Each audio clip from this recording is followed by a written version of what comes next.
하나님 말씀 열왕기하 2장 1절에서 11절까지의 말씀입니다. 열왕기하 2장 1절에서 11절입니다.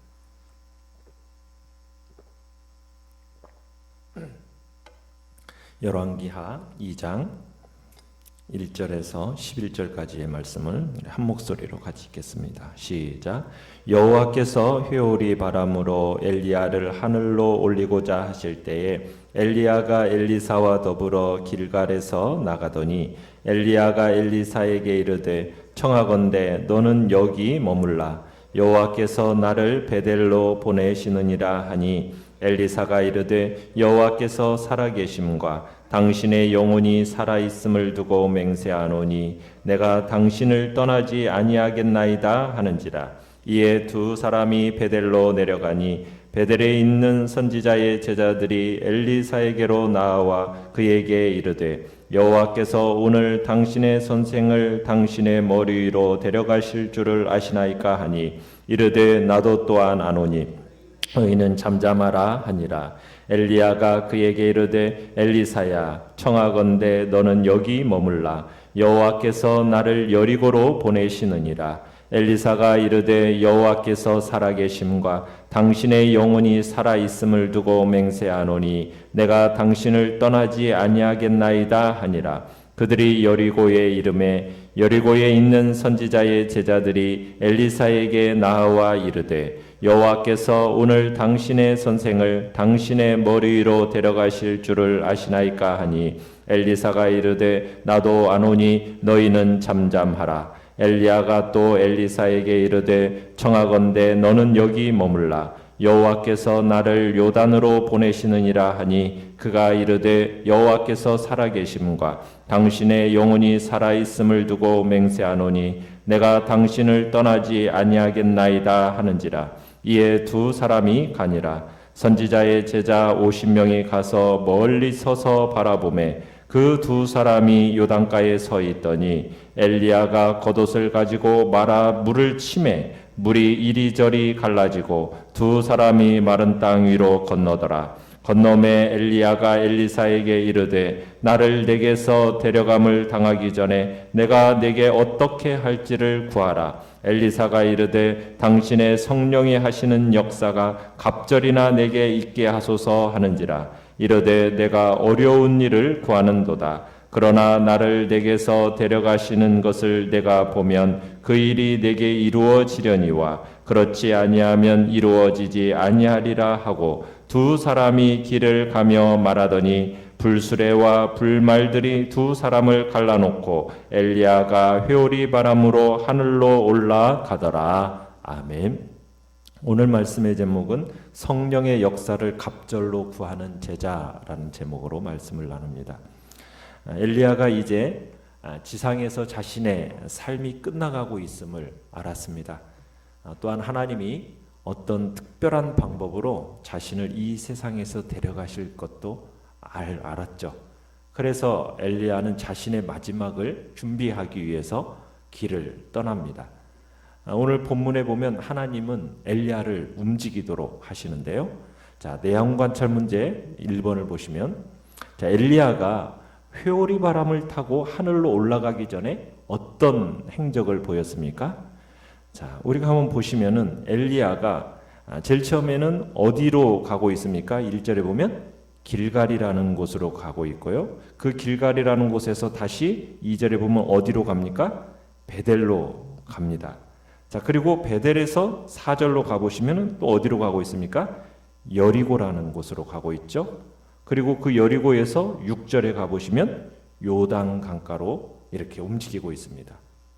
그러니까 이 지역들은 특별한 상징적인 의미가 있는 곳입니다. 이스라엘이 출애굽을 한 뒤 가나안 정복 전쟁을 하면서 그들이 가나안으로 진군하던 중요한 거점들이 바로 이 지역입니다. 그러니까 요단강이 딱 갈라진 후에 여호수아가 군대를 이끌고 가나안을 정복할 때 길갈에 먼저 가고 그 다음에 여리고 베델 이렇게 순서적으로 차지하게 되거든요. 그러니까 요단강가가 딱 갈라지면서 이제 이런 일들이 일어나게 되는데 엘리야는 그런데 이 지명들을 역순으로 지금 밟고 지나가고 있는 겁니다. 그러니까 요단강을 거꾸로, 요단강을 건너서 거꾸로 그냥 나가버리고 있는 거예요. 그러니까 오래전 여호수아가 이스라엘 백성을 이끌고 가나안을 들어올 때처럼 여전히 요단 강물은 지금 흘러 넘치고 있습니다. 이때 엘리야가 어떤 일을 벌이고 있습니까? 8절에 보면 겉옷을 가지고 벗었더니 둘둘 말아가지고 요단 강물을 이리저리 내리쳤어요. 그랬더니 어떤 현상이 일어났습니까? 요단 강물이 여러 갈래로 갈라지면서 길을 냈죠. 지금 이 의미가 무엇을 의미하는 거냐? 엘리야는 엘리야 개인이 아니에요. 12절에 가보시면은 엘리사가 엘리야를 향하여 뭐라고 부르짖고 있습니까? 이스라엘의 병거와 마병, 이렇게 부르고 있어요. 그러니까 엘리야는 그 자체가 하나님의 군대란 얘기입니다. 그런데 그 하나님의 군대가 가나안을 떠나가고 있는 거예요. 역출애굽이 이루어지고 있는 겁니다. 그러니까 하나님의 군대가 어떻게 보면은 지금 이스라엘 땅을 떠나가고 있다는 얘기예요. 왜 이런 현상들이 일어나게 되느냐? 지금 이스라엘이 너무 많은 죄를 지었고 있기 때문에 이제 어두움의 역사가 시작되고 있음을 지금 상징적으로 보여주고 있는 겁니다. 자, 내용 관찰 문제 2번을 보시면은 엘리야가 엘리사에게 나를 내게서 데려감을 당하기 전에 내가 내게 어떻게 할지를 구하라고 말했을 때 엘리사는 무엇을 요구했습니까? 자, 9절에 보시면은 엘리사가 무엇을 요구하고 있습니까? 당신의 성령이 하시는 역사가 갑절이나 내게 있게 하소서, 이렇게 얘기하고 있어요. 자, 여기서 갑절이라는 말은 말 그대로 뭐 2배라는 얘기겠죠. 자, 그런데 뭐 2배를 달라라는 것은 엘리야에게 어떤 재산도 소유하고 있지 않는 이 엘리야에게 재산을 요구하는 어떤 물질적인 이야기를 하고 있는 게 아니겠죠. 그러면은 이 2배라는 표현은 무엇을 얘기하는 거냐? 엘리사가 요구하고 있는 것은 영적인 장자권을 요구하고 있는 겁니다. 왜냐하면 신명기 21장 17절에 가보면은 자식들이 아버지의 유산을 이렇게 상속해 줄 때 다른 자녀들보다 장자에게는 몫으로 2배를 줬어요. 갑절을 줬습니다. 그러니까 지금 엘리사는 엘리야에게 지금 장자의 영적인 권세를 달라는 지금 요구를 하고 있는 거죠. 장자라는 것은 어떤 일을 하는 사람입니까? 가문을 이어갈 책임을 가진 사람이 장자이지 않습니까? 그러니까 지금 엘리사가 원하고 있는 것은 지금 무엇이냐면, 지금이 어떤 시대라고 지금 우리가 앞에서 봤어요. 영적으로 어두움의 시대라는 것을 알고 있어요. 칠흑같이 정말 영적으로 어둠 가운데 떨어질 것이라는 것을 지금 엘리야도 알고 있는 겁니다. 하나님의 나라가 이 어두움의 시대 속에서 어떻게 될 건가? 누가 이 어두움의 시대를 책임질 것인가? 그런데 그 책임을 지금 누가 지겠다라는 겁니까? 엘리사가 바로 그 열망을 가지고 이 어두움의 칠흑같이 어두움은 영적으로 어두움의 이 시대를 나는 도망가지 않고 장자와 같이 책임을 지고 싶습니다. 이런 심정을 가지고 엘리야, 당신이 떠나는 그 자리에 내가 여전히 머물러 서서 하나님 나라의 능력을 제가 이어가고 싶습니다. 이런 의미를 가지고 지금 성령이 역사하시는 갑절을 구하고 있는 겁니다. 참, 그러니까 이 고백은 정말 멋진 고백인 거죠. 하나님의 마음을 시원케 하시는 생각이라고 볼 수 있는 겁니다.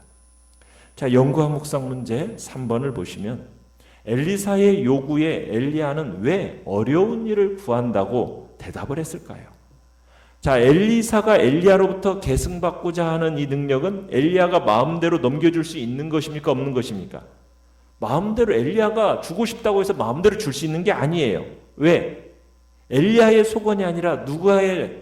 하나님의 주권이기 때문에. 하나님의 주권. 그래서 엘리야는 엘리사에게 뭐라고 이야기하냐면, 내가 보면 그 일이 내게 이루어지리라. 뭘 보면입니까? 나를 내게서 데려가시는 것. 엘리사 스승이 승천하는 것을 지켜보면 원하는 대로 될 것이지만 지켜보지 못하면 엘리사 내 요구가 허락되지 않을 것이다. 지금 이렇게 대답하고 있는 겁니다. 그렇게 말하는 순간 그들 사이를 순식간에 갈라놓는 일이 생기죠. 무엇이 갑자기 나타났습니까? 불수레와 불말이 나타나더니 엘리야와 이 두 사람 사이를 갈라놓고 회오리 바람으로 하늘로 올라갑니다. 엘리야만 싣고 하늘로 올라가요. 전혀 손을 써보지도 못한 채 말입니다. 자, 엘리야의 마지막 순간을 특별하게 만드는 중요한 특징은 여기서 불말과 불수레와 회오리 바람이에요. 모든 제자들이 볼 수 있도록, 후대의 사람들이 볼 수 있도록 공개적으로 지금 엘리야의 마지막 장면을 공개하신 겁니다. 불말과 불수레 그리고 회오리 바람이 의미하는 것은 무엇이겠습니까?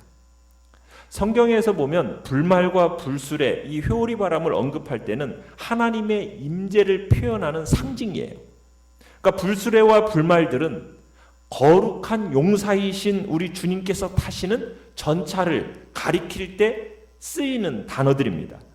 그러니까 용사이신 하나님께서 적군과 싸우시기 위해서 하나님의 백성들에게 나타나시고 적진을 달리실 때 하나님께서 불말과 불병거 회오리 바람을 타고 임하신다. 이런 표현들을 성경에서 쓰고 있어요.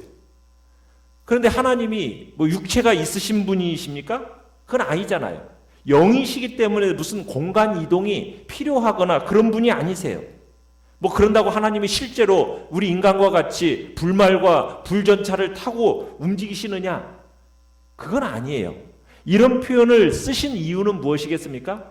우리 인간들, 우리 인생이 하나님에 대해서 제대로 이해할 수 없는 그런 모습이기 때문에 무지한 인생의 눈높이에 맞춰서 하나님이 이런 표현을 쓰시는 거지, 하나님이 진짜 무슨 불말과 불병거를 타고 하나님이 막 움직이신다, 그건 아니죠.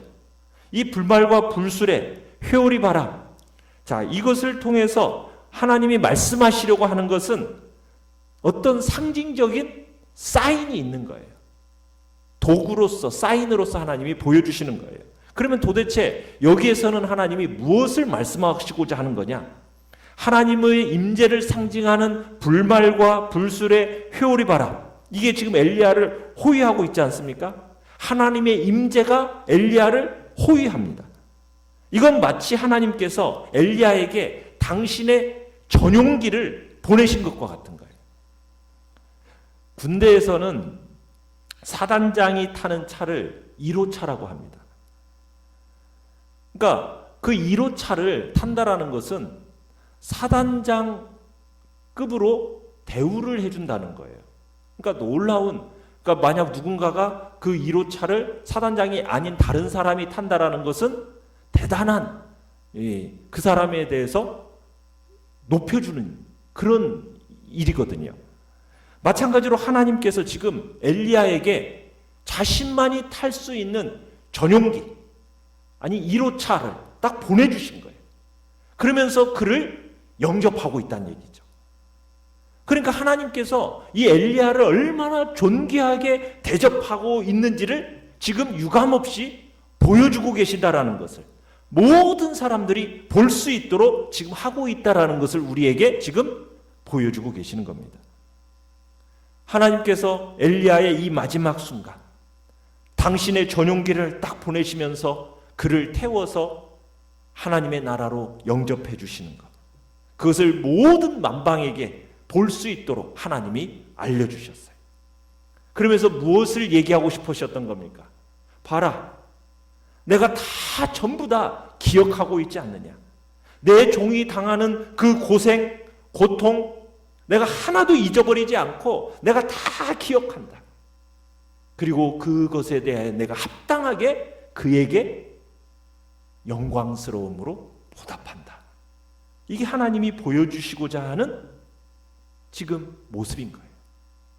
어두운 시대 속에서 무수한 사람들이 배도합니다.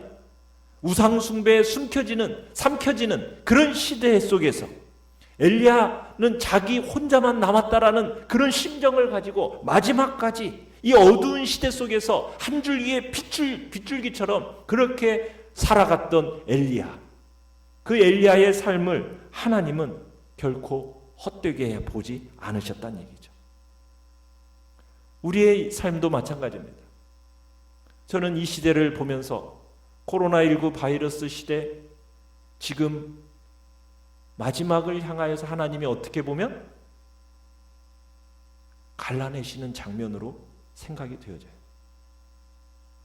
믿음을 보시고 계시는 거죠.